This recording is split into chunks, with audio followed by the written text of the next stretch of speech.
C'est en forgeant qu'on devient forgeron. Petit à petit, l'oiseau fait son nid. L'appétit vient en mangeant. Un homme surclassé en vaut deux. Eh oui, maintenant tout le monde le sait. Amplitude FM 103.3 stéréo. Voici le journal sur la bande FM, Amplitude FM 103.3 stéréo.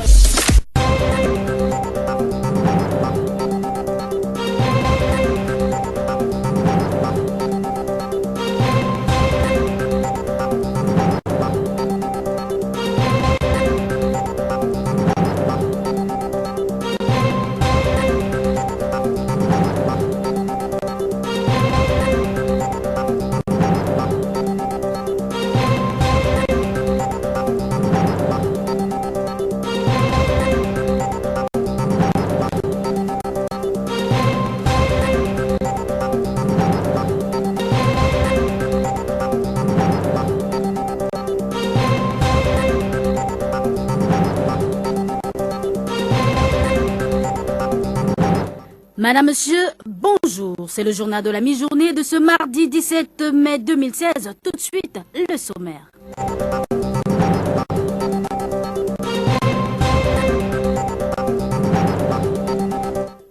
Jour J-3 pour la célébration de la 44e édition de la fête du 20 mai.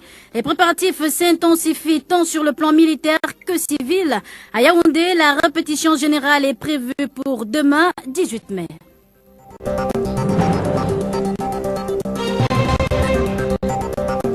Éducation, les candidats au concours d'entrée en 6e sont au four et au moulin depuis ce matin. État d'esprit des élèves avant leur entrée en salle ce matin, c'est dans ce journal.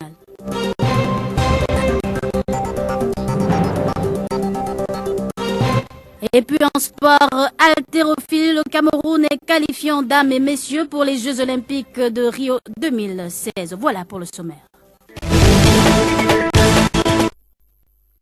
Une fois de plus, bonjour. Éducation, les candidats au Government Common Entrance Examination au concours d'entrée en 6e et en première année de l'enseignement technique sont à l'épreuve depuis ce matin au Cameroun. Ils sont plus de 200 000 candidats à affronter depuis ce matin les épreuves écrites du concours d'entrée en 6e et en première année, ils sont 49 500 sur tout le triangle national. À Yaoundé, notre reporter est allé ce matin dans quelques centres d'examen pour voir dans quel état d'esprit se trouvent les candidats. Écoutons plutôt. Bonjour, je m'appelle Rachida Toudaouda, commande d'Ankara à 20 ans. Je suis très bien et bien préparée. On a une dictée, un étude de texte, culture générale, calcul rapide. On m'en face de d'Ankara, maths, français, études de texte. On a propose de quoi ce matin. Et comment tu te sens? Santé, élaboration des plans d'action de lutte contre le paludisme. L'organisation non gouvernementale Malaria No More poursuit ses travaux à Yaoundé sous l'égide du ministère de la Santé publique et le ministère du Travail et de la Sécurité sociale. L'objectif de l'atelier de 3 jours est de renforcer les capacités des entreprises dans la lutte contre le paludisme au profit de leurs employés, leurs familles et les communautés. Ceci dans le but de réduire l'absentéisme, les dépenses de l'entreprise et le bilan national de la maladie. Charlie Aimé Tuémon. Venir à bout d'une pandémie qui décime encore de plus en plus la population. C'est l'objectif spécifique de cet atelier de 3 jours de formation à Yaoundé et des entreprises du secteur privé dans la lutte contre le paludisme au Cameroun. Et pour faire face à ce fléau, le gouvernement du Cameroun, à travers le programme national de lutte contre le paludisme du MinSanté, met en œuvre des interventions pour lutter efficacement contre le paludisme. Et c'est fixé pour objectif de réduire de 75 75% d'ici 2018 la mortalité et la morbidité dues au paludisme. L'atteinte de ces objectifs nécessite l'implication de tous les secteurs. Pour cela, le programme national de lutte contre le paludisme travaille en étroite collaboration avec les secteurs publics et privés et les partenaires de santé. Ainsi, le partenariat public-privé est une composante essentielle dans la lutte contre le paludisme. Olivier Angou, directrice Malaria No More, Cameroun. Tous les secteurs doivent contribuer à la lutte contre le paludisme si on veut réduire la mortalité et la morbidité de 75% d'ici 2018. D'après le plan national stratégique de lutte contre le paludisme du ministère de la Santé publique. Donc cet objectif ne peut pas être atteint si le secteur privé ne contribue pas à l'atteinte de cet objectif. Selon les statistiques du ministère de la Santé publique, le paludisme tue plus que le sida. Occasion de rappeler aux entreprises d'investir dans la lutte contre le paludisme et notamment de mettre en place des plans d'action de lutte contre le paludisme en entreprise. C'est donc la première cause d'absentéisme au milieu du travail et ça constitue une source de dépenses de santé pour les entreprises et c'est très important pour les entreprises donc de mettre sur pied des plans d'action, des programmes de lutte contre le paludisme au profit de leurs employés et des communautés environnantes. Et pour y parvenir, à la suite de l'atelier de formation du secteur privé de Yaoundé, plusieurs activités sont prévues dans le projet. Les entreprises seront formées à l'élaboration des plans d'action et elles mettront donc sur place des interventions sur la prévention, le diagnostic, le traitement du paludisme. Par exemple, une entreprise peut décider que toutes les femmes enceintes reçoivent des moustiquaires imprégnés gratuitement dans ses centres de santé ou que tous les employés sont systématiquement diagnostiqués à l'aide des tests de diagnostic rapide et si les tests sont positifs, reçoivent donc des traitements pour le paludisme. Investir au Cameroun, terre d'attractivité, c'est le thème de la conférence économique internationale dont l'ouverture officielle se tient en ce moment du côté du Palais des Congrès de Yaoundé. Une cérémonie que préside le chef de l'État Paul Biya. En ce moment, c'est le délégué du gouvernement Gilbert Timiévouna qui ouvre le bal de prise de parole. S'en suivra dans quelques minutes le discours du président de la République Paul Biya. Prise de parole également des personnalités de marque comme José Emmanuel Barroso, ancien président de la Commission européenne et ancien Premier ministre de la République portugaise. Le docteur Chun Li-Shan, ancien Premier ministre de la Corée, entre autres. À 13h, ce sera la fin de la cérémonie d'ouverture. On rappelle que la conférence économique qui s'achève demain va permettre au Cameroun de présenter ses atouts aux investisseurs d'ici et d'ailleurs. Le pays regorge de nombreuses potentialités pour son développement dans de nombreux domaines. En énergie, par exemple, le potentiel hydroélectrique camerounais est présenté comme étant l'un des plus importants d'Afrique. Sur les enjeux de cette conférence, je vous propose d'écouter le ministre de l'économie, de la planification et de l'aménagement du territoire, Louis-Paul Motazi. Il est riche en ressources naturelles et en terres fertiles. La conférence qui s'annonce est un appel direct à l'investissement. Nous disposons d'un portefeuille de projets qui nécessitent d'importants financements pour leur lancement. Des projets qui seront présentés aux investisseurs conviés. En marge de la dite conférence, un village numérique est ouvert depuis hier au Musée national. L'exposition réunit plus de 50 start-up en vue de la présentation des atouts du Cameroun dans ce domaine. L'événement, qui est une initiative du ministère des Postes et Télécommunications, a pour thème économie numérique, pôle d'investissement dans les chantiers du Cameroun pour l'émergence. Je vous propose d'ailleurs d'écouter les explications du ministre Minette Lebon-Lilikeng sur Amplitude Info Midi. Dans ce village, nous avons plus de 50 startups qui ont développé des applications qui sont même déjà primées au niveau international, qui ont besoin d'être connues, d'être accompagnées et d'être encadrées. Et c'est le but de ce village, de faire cette présentation, cette vulgarisation des TIC pour que les jeunes puissent découvrir toutes les opportunités qu'il y a à s'investir dans ce secteur.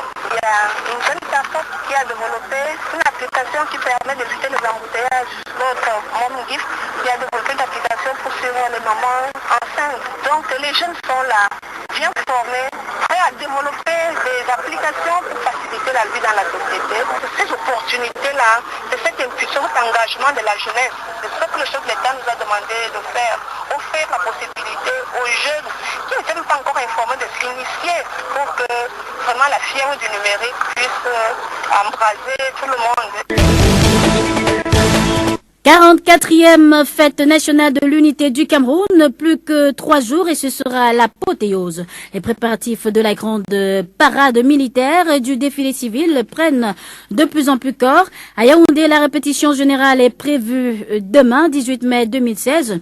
La célébration de la fête du 20 mai connaîtra plusieurs manifestations civiles.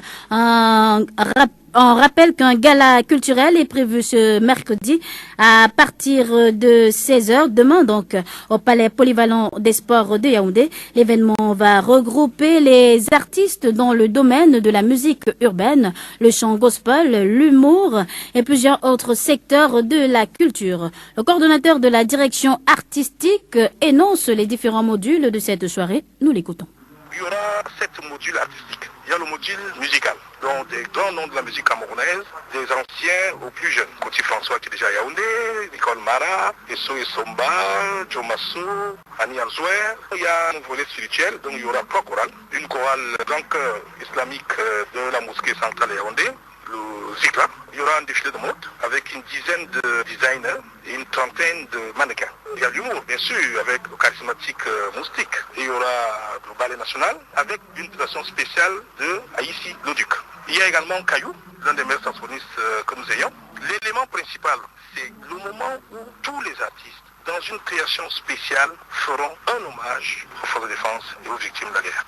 C'était donc Joseph Elondo, le coordonnateur de la direction artistique de ce gala culturel.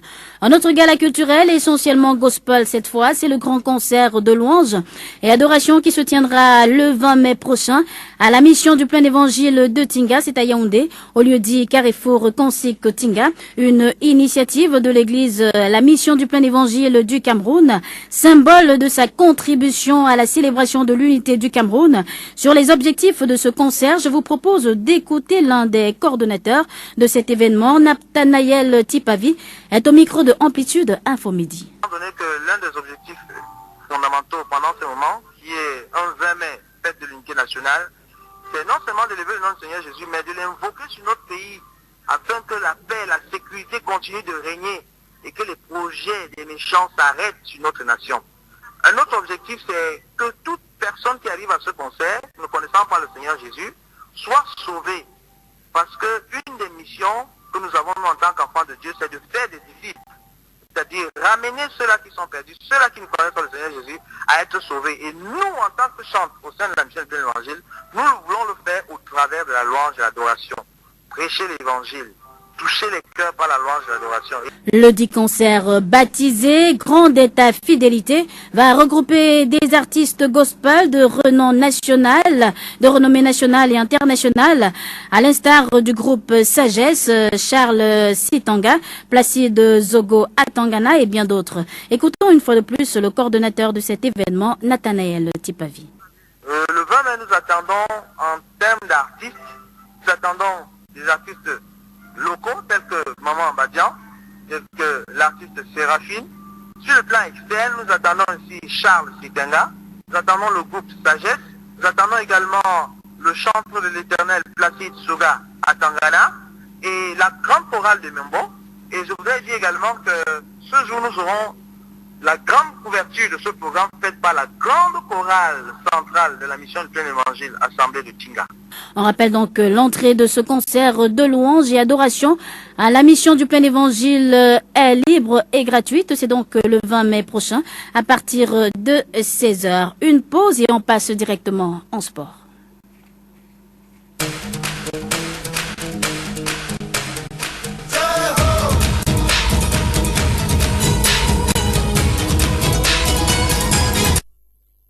Cette note en sport, haltérophilie, le Cameroun est qualifié en monsieur et dames pour les prochains Jeux Olympiques de Rio 2016. C'était donc au terme des championnats d'Afrique seniors qui se sont tenus du 8 au 14 mai dernier à Yaoundé. Les noms des représentants du Cameroun seront rendus publics dans les tout prochains jours par le président de la Fédération camerounaise d'haltérophilie.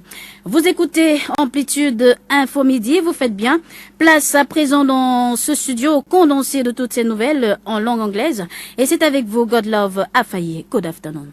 Good afternoon, Elizabeth Bengono, and here's the summary of the French news in the English language. Cameroon today is hosting the first International Economic Conference in Cameroon. The two-day conference that is taking place at the Yaoundé Conference Center, chaired by the President of the Republic, His Excellency President Paul Biya, is holding under the theme Investing in Cameroon, Land of Attractiveness. The conference that has brought together some 500 economic experts, financiers and policy makers worldwide has as objective to showcase the investment opportunities in Cameroon as well as share experiences for best options for investment in the country. The Minister of Post and Telecommunications, Mined Libong Liliken, says Cameroon has lots of potentials for the development of the digital economy. The Minister was speaking yesterday during a start of a 3-day ICT exhibition that is taking place at the National Museum at the sidelines of the first International Economic Conference. The exhibition has been dubbed Android Village with the aim of promoting digital applications developed by some Cameroonians. And now to this special page, some 49,500 pupils of the primary education in Cameroon began seeking their ways into the secondary school for the next academic year. This is through the writing of the government common entrance examinations for the pupils of the English subsystem of education and the concours d'entrée en sixième known as CEP for the pupils from the French subsystem of education. Still in line with the 44th edition of the National Day celebrations, in prelude of the event, a cultural gala is scheduled to take place tomorrow, May the 18th at 4 p.m. at the Yaoundé Multipurpose Sports Complex. The event will bring on stage artists of diverse rhythms to entertain the audience. On a similar note, on the 20th of May, the Full Gospel Mission Church of Chinga here in Yaoundé will bring on stage at the Chinga Kansik area gospel musicians that will permit the audience to join them to sing praises to God. This is an initiative of the Full Gospel Mission to show their contribution towards the unity of Cameroon.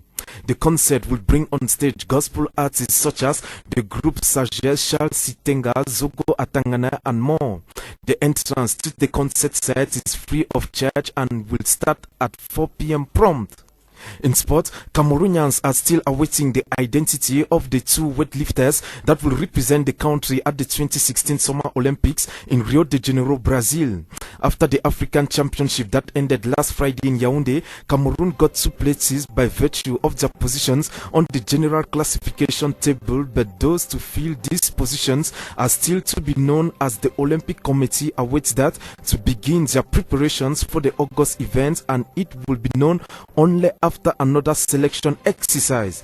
This and more shall be elucidated for you in our English news package at exactly 2 p.m.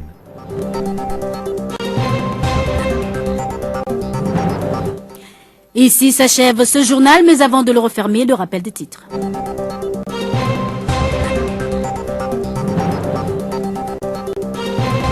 Jour J-3 pour la célébration de la 44e édition de la fête du 20 mai. Les préparatifs s'intensifient tant sur le plan militaire que civil. À Yaoundé, la répétition générale est prévue pour demain, 18 mai 2016. Éducation, les candidats au concours d'entrée en 6e sont au four et au moulin depuis ce matin. État d'esprit des élèves avant leur entrée en salle ce matin. C'était donc dans ce journal. Et puis en sport, haltérophilie. Le Cameroun est qualifié en dames et messieurs pour les Jeux Olympiques de Rio 2016. Journal mis en onde réalisé par Brice Dongo. À la présentation, j'étais Elisabeth Bongono. Je vous retrouve donc demain pour un autre journal de la mi-journée. D'ici là, que Dieu vous garde.